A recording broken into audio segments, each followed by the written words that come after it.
KKR এর নতুন captain হতে চলেছে 2027 আইপিএল এর জন্য বেন স্টোক। যদি হার্দিক পান্ডিয়াকে ট্রেড করে কেকেআর না পায় তাহলে একটা পজিটিভ অপশন বেন স্টোক। আর যদি হার্দিক পান্ডিয়াকে পেয়ে যায় কেকেআর, তার সঙ্গে যদি বেন স্টোককেও নিয়ে আসতে পারে দলে, তাহলে একটা solid batting order, solid bowling attack.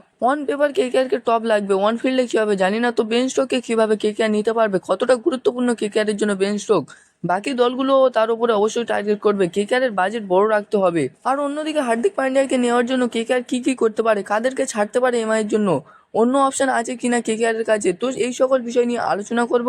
তো বন্ধুরা, তার আগে একটা পার্সোনাল কথা বলছি, আশা করি ভিডিওটা ভালো লাগবে শেষ পর্যন্ত দেখো। চ্যানেলে নতুন হয়ে থাকলে চ্যানেলটিকে সাবস্ক্রাইব করে নাও, তোমাদের ভালোবাসা পাওয়ার জন্যই ভিডিও বানানো। আর যদি সেই ভালোবাসাটুকু না দাও তাহলে তো সম্পূর্ণ বেকার। আমি কি একদমই ভুল বলছি বলো?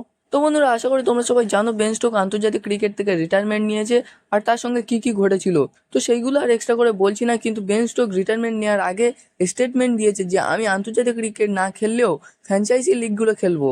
তাই আইপিএলে কামব্যাক করতে চলেছে বেন স্টোক, এতে তো কোনো ডাউটই নেই।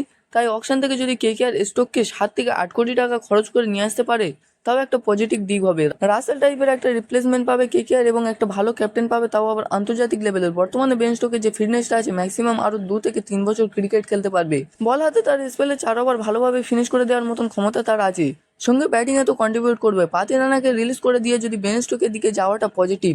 আর যদি অকশন থেকে পাতি রানাকে কম দামে পেয়ে যায় তাহলে তো ভালো।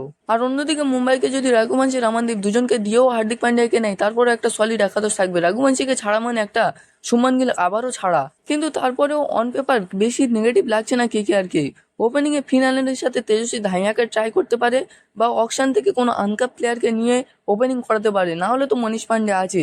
আর 3 নম্বরে ক্যামেরন গ্রিন, 4 নম্বরে বেন স্টোক, বা 3 নম্বরে বেন স্টোক, 4 নম্বরে ক্যামেরন গ্রিন, আর 5 নম্বরে হার্দিক পান্ডিয়া, 6 নম্বরে রিঙ্কু সিং, 7 নম্বরে অনুকূল রয়, দেন 8 নম্বরে হর্ষিত রানা। আর বোলিংয়ে তো Ben Stoke, Hardik Pandya, Cameron Green তিনজনের ফাস্ট বোলিংটা পাচ্ছে, সঙ্গে হর্ষিত রানা আছে। আর একজন ফাস্ট বোলার হিসাবে কার্তিক ত্যাগী বা সৌরভ দুবে দুজনকে একজনকে রাখতে পারে। টোটাল 5 জন ফাস্ট বোলিং অপশন পেয়ে যাচ্ছে। আর বরুণ চক্রবর্তী, সুনীল নারিন, অনুকূল রয় তিনজনের স্পিন কম্বিনেশন তো আছে। লাস্ট সিজন এটা কতটা ভয়ঙ্কর ছিল সেটা তো আর নতুন করে বলার নেই। 8 জন বোলিং অপশন পাচ্ছে ক্যাপ্টেন। এখনো পর্যন্ত একজন ইম্প্যাক্ট প্লেয়ার তো ছেড়েই দিলাম, চাইলে একজন ইম্প্যাক্ট প্লেয়ারে ব্যাটসম্যান ইউজ করতে পারে বা বলারও ইউজ করতে পারে। বলার ইউজ করলে 9 জন অপশন পাবে বলার, আর ব্যাটসম্যান ইউজ করলে 8-9 নম্বর পর্যন্ত ব্যাটসম্যান হবে। তবে পার্সোনালি আমার মতো রাঘুবংশীকে হুট করে ছেড়ে দেওয়াটা উচিত হবে না, শেষ পর্যন্ত ধরে রাখার চেষ্টা করুক। মুম্বাই যদি দ্বিতীয় কোনো অপশন দেয় তাহলে তো ভালো, আর না দিলে রাঘুবংশীকে একটু ভেবেচিন্তে ছাড়তে পারে। আর রাখলেও খুব একটা খারাপ হবে না, কারণ 2027 আইপিএলে রাঘুবংশীকে একজন ওপেনার হিসাবে দেখা হচ্ছে এবং ম্যাক্সিমাম 2 থেকে 3 বছর পর ভবিষ্যতের ক্যাপ্টেন হিসাবেও ভাবা হচ্ছে। শুভমান গিলের সঙ্গে যে ভুলটা হয়েছে সেই একই ভুলটা যেন রঘুবংশীর সঙ্গে না হয়, সেটাই এক্সপেক্ট করবো। রঘুবংশী এখনো পর্যন্ত আপডেট হবে, তার সেরা ছন্দটা 2-3 বছর পরে পাবে।